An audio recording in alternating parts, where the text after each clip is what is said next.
A lot is happening in the prop firm world right now. Thousands of free accounts are being given away. Many new firms are entering the market. New rules are being introduced, and payout milestones are being achieved. In this first episode of Prop Firm News, I'll cover all these topics and more so that you're up to date with this fast-changing industry. I want these episodes to be as interactive as possible, where I discuss different opinions from the community. So if you have something to say, agreeing or disagreeing with any of these topics, comment what you think, and I'll feature some comments in the next video. You can also reply on my Twitter, where I cover these changes in real time. Let's start with free accounts. The prop firm world is no stranger to giveaways, with hundreds of them being run on Twitter. But this month, Alpha Capital Group stepped it up to another level by offering free 5k challenges for everyone, giving away over 75,000 accounts during the promotion. That's over now, but there are still more opportunities for free accounts, although they aren't guaranteed. My Funded FX is giving away 300 5k accounts every day at 9 AM CST on their Discord until the 17th for their 12 days of Christmas promotion on a first come, first served basis. But if you want a higher account size, you'll have to win a separate Twitter giveaway or do it the old fashioned way of actually purchasing a challenge. Some traders understand this very well, with the largest spender at My Funded FX purchasing over $84,000 worth of challenges. This has prompted a debate about whether prop firms should intervene if traders are spending too much. As you can see in my response, I said that firms simply banning traders who spend extreme amounts requires an arbitrary cut-off decision, and the banned trader will likely just trade at a different firm anyway. But Dex does have a point that firms may have a moral obligation to do something. Personally, I don't think firms will do anything about big spenders because doing so hurts their profit, the thing they really care about. Also, whether a trader's spending on prop firms is dysfunctional or not depends on their situation, not the dollar amount spent.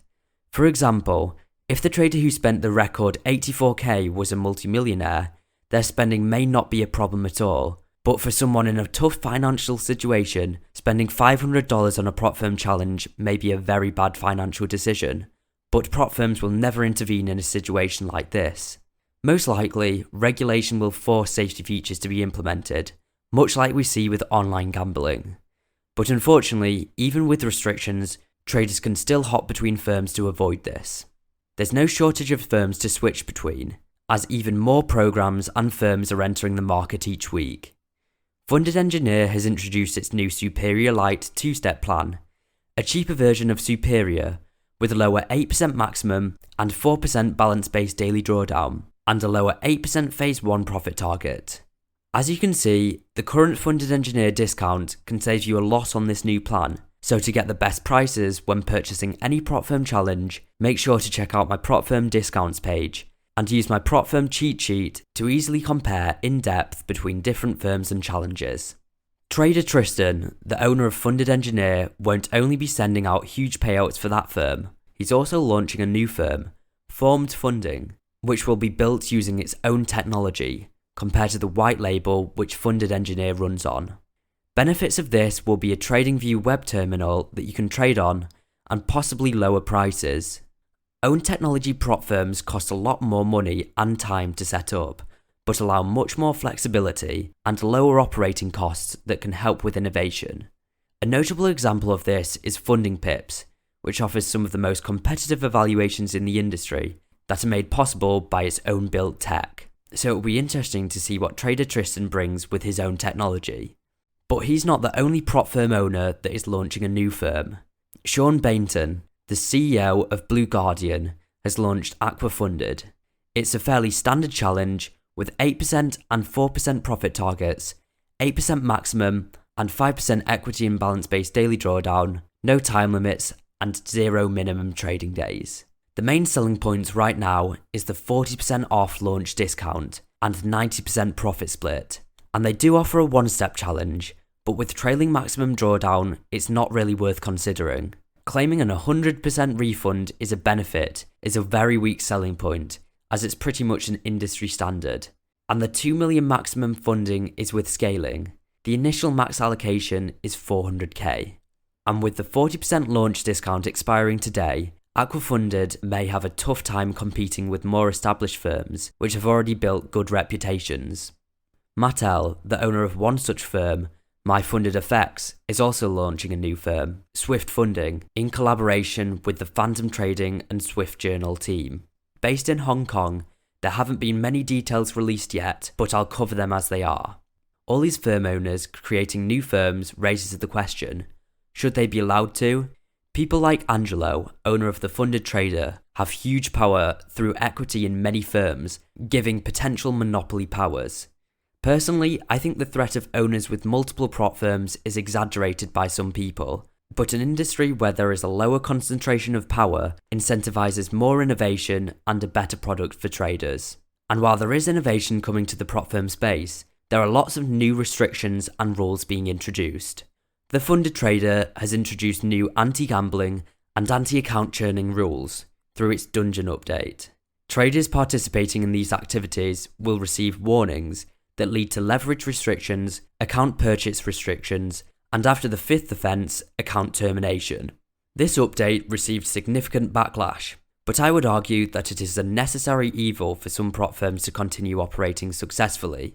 The banned behaviours cost firms a huge amount without providing them with any useful data, just like prop firm arbitrage. It's a complex subject, but essentially it is when groups or individuals take opposite sides of trades on different prop firm accounts with the aim of getting guaranteed returns. It's taking advantage of the system, and firms will ban any trader doing this without hesitation. So never take opposite trades on prop firm accounts, even between different firms, because often they will collaborate to crack down on this behaviour. Stopping arbitrage and gambling allows firms to focus on improving the product for real traders, but I do acknowledge that firms may use this as an excuse to push overly restrictive rules. The Funded Trader isn't just introducing new restrictions, it has also introduced a new challenge, the 3-phase Dragon program. It has 8%, 5% and 5% profit targets, 10% maximum drawdown, 5% balance-based daily drawdown, no time limits, and 0 minimum trading days. The extra phase is a disadvantage, making the challenge even harder to pass, but this comes with a lower price. What do you think? Is the lower price worth the more difficult challenge? Even with the difficult challenge, some traders will eventually pass and get paid out, which is the most important thing. There's no shortage of payouts in the industry right now, with skilled funded traders hitting the $1 million overall milestone, and My Funded FX paying out over $3.5 million in November, a huge figure, but still less than what My Forex Funds was sending out weekly before it got involved with regulatory action. The My Forex Funds case is still ongoing, and it will likely be a long time before a final verdict is reached. For now, I'm not covering the details of the case because I'm not a lawyer and it's best to wait for the final results before jumping to conclusions. But if any significant announcement is released, I will cover it. The My Forex Fund situation has affected many traders, and as the winter holiday period comes closer, firms are under more pressure as markets slow down and challenge purchases reduce. So make sure to research the challenges you buy and diversify your funding across multiple firms. Good luck with your trading. Comment what you think about the latest events in the prop firm space, and I'll see you in the next episode.